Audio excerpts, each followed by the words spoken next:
copilote ou tout outil conversationnel, nous pouvons faire corriger un texte et demander qu'il nous donne un peu l'explication de nos erreurs. Donc, ça peut être utile pour les étudiants afin qu'ils comprennent leurs erreurs et qu'ils apprennent à mieux écrire.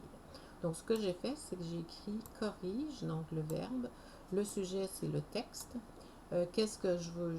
Mes précisions, c'est que je veux qu'il me donne les corrections. Donc, je ne veux pas juste qu'il me corrige le texte, je veux vraiment qu'il me donne des corrections avec des explications.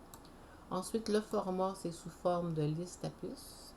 Et la clientèle, ou le public cible, c'est un adulte. Par la suite, j'ai copié-collé le texte. Donc, le petit chaperon rouge s'avance dans la forêt, il récolte des fleurs et des feuilles. Où suis-je? Se dit-elle. Donc, vous voyez tout de suite qu'il y a 3 erreurs. On va cliquer sur la flèche. Il va me donner le texte original et aussi la version corrigée. Donc, on voit tout de suite qu'il a reconnu certaines erreurs.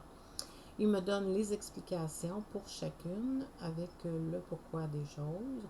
Donc, ça peut être intéressant pour un étudiant parce qu'il va tout de suite voir ses propres erreurs en fonction justement de la grammaire et de l'orthographe.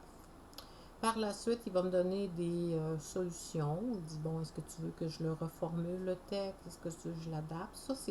Ce sont des hints qui nous permettent d'utiliser mieux l'outil conversationnel, mais ça change à chaque fois. Donc, ça donne les possibilités qu'on peut faire par la suite.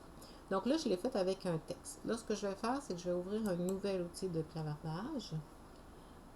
Je vais utiliser la même requête, mais cette fois-ci, je vais venir ajouter une capture d'écran que j'ai fait d'un texte.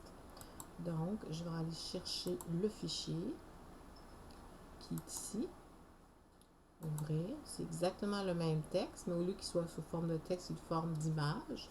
Et je clique sur la flèche. Et il va vraiment analyser l'image et me donner les mêmes explications que j'avais tout à l'heure. Donc, ça peut être très utile lorsqu'on trouve des choses sur un site web ou dans un livre numérique et qu'on veut faire une analyse.